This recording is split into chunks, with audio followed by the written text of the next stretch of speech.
नमस्कार दोस्तों, मैं सनातन धर्म पर अंग्रेजी में वीडियो बना रहा था, लेकिन आज मैं आपके लिए सनातन धर्म पर अपना पहला एपिसोड हिंदी में लेकर आया हूं। आशा है आपको सनातन धर्म पर यह एपिसोड पसंद आएगा। आज के एपिसोड में मैं ओम के प्रतीक और उसके अर्थ के बारे में चर्चा करूंगा। तो वास्तव में ओम का क्या अर्थ है? हिंदू धर्म में ओम को सबसे पवित्र शब्दों में से एक कहा जाता है, जिसे सभी मंत्रों या पवित्र सूत्रों में सबसे बड़ा माना जाता है। यह भी कहा जाता है कि ओम हिंदू धर्म में पवित्र ध्वनि और आध्यात्मिक का प्रतीक है। यदि हम गहराई में जाएं और हम देखेंगे कि ओम प्राचीन और मध्यकालीन भारतीय पांडुलिपियों, मंदिरों, मठों और हिंदू धर्म, बौद्ध धर्म और जैन धर्म पर लिखे गए आध्यात्मिक ग्रंथों का एक ज्वलित हिस्सा है। सभी भारतीय धर्मों का एक आध्यात्मिक अर्थ है, लेकिन विभिन्न परंपराओं के बीच ओम का अर्थ अलग है। जैसे कि मैं सनातन धर्म के बारे में चर्चा कर रहा हूं, हिंदू धर्म में ओम सबसे महत्वपूर्ण प्रतिमा या आध्यात्मिक प्रतीक में से एक है। ये जीव या आत्मा और ब्रह्म को संदर्भित करते हैं, जो कि परम वास्तविकता है, ब्रह्मांड का संपूर्णता, सत्य, परमात्मा, सर्वोच्च आत्मा, ब्रह्मांडित सिद्धांत और ज्ञान। इसलिए वेदों, उपनिषदों और अन्य हिंदू ग्रंथों के अध्याय के आरंभ और अंत में ओम का उल्लेख मिलेगा। अनुष्ठानों और किसी भी प्रकार की पूजा, विवाह समारोह, संसार समारोह, ध्यान और योग्य गतिविधियों के दौरान ओम का पहले, मध्य और अंत में लिखा और बोला जाता है। इसलिए हम कह सकते हैं कि ओम एक पवित्र आध्यात्मिक मंत्र है।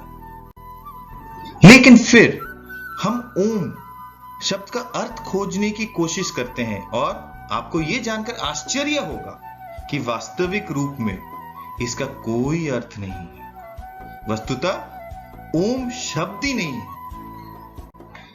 आप ओम का उच्चारण कैसे करते हैं? ओम में 3 अक्षर होते हैं, ओ, म और मुख, मौन शब्दांश। पहला शब्दांश ओ है, जिसे थोड़े समय के लिए उच्चारित किया जाता है।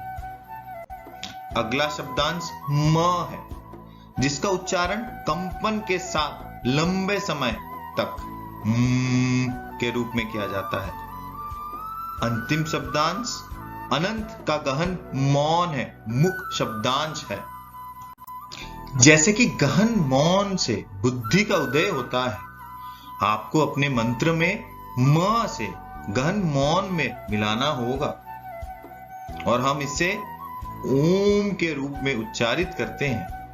कहा जाता है कि ओम के 3 अक्षर दैवीय ऊर्जा को मूर्त रूप देता है, जिससे आमतौर पर शक्ति के रूप में जाना जाता है, और 3 मुख्य विशेषताएं सृजन, संरक्षण और मुक्ति है।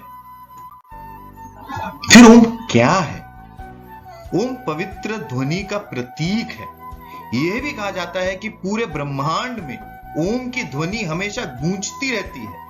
ओम की ध्वनि की सूर्य के भीतर से अनुभूत की जाती है और इससे अमृत माना जाता है, जिससे केवल अनुभव किया जा सकता है। अपने व्यक्तिगत अनुभव से यदि हम ओम का जाप करते हैं, तो आप देखेंगे कि यह हमारे अंदर एक कंपन पैदा करता है, जो ओम के सार्वभौमिक कंपन के साथ प्रतिध्वनित होते हैं, और हम अपने दैनिक मन से अपना स्वच्छ स्व के साथ संबंध बना के के लिए उन्नत होते हैं। इसलिए मूल रूप से ओम का जाप करने से हमें सच्चे स्व के साथ तालमेल बिठाने में मदद मिलता है। इसके अलावा कंपन और लयबद्ध उच्चारण की ध्यान के समान तंत्रिका तंत्र को धीमा करके और मन को शांत करके हमारे शरीर पर शारीरिक प्रभाव डालते हैं। जब मन शांत होता है तो आपका रक्तचाप कम हो जाता है और अंततः आपका हृदय के स्वास्थ्य में सुधार होता है। जैसे कि हम और अधिक अध्ययन करते हैं, कहा जाता है कि त्रिदेव भगवान ब्रह्मा, भगवान विष्णु और भगवान महेश्वर और ओम एक ही हैं। यह भी कहा जाता है कि ओम शब्द का अर्थ 3 देवताओं की उत्पत्ति है। ओम के जाप से सभी त्रुटियां, मानसिक विकृतियां को ठीक किया जा सकता है। इसलिए ओम 3 देवताओं से पहले है। अब ओम के अक्षरों को ब्रह्मा, विष्णु, महेश्वर या सृजन, संरक्षण, विनाश या सात्विक, राजसिक, तामसिक के रूप में अलग अलग तरीके से दर्शाया जा सकता है। इन तीनों अवस्थाओं का संबंध व्यक्ति से है, लेकिन सार्वभौमिक दृष्टिकोण से विश्लेषण किए जाने पर यह सृजन, संरक्षण, विनाश और अन्य अर्थों का समानार्थी भी है। इसी के साथ हम सनातन धर्म पर इस प्रसंग का अंत करते हैं। आशा है आपको यह वीडियो पसंद आया होगा। कृपया नीचे अपनी टिप्पणी पोस्ट करें और इस वीडियो को लाइक करें और चैनल को सब्सक्राइब करना ना भूलें। जब तक हम फिर मिलेंगे, तब तक नमस्कार।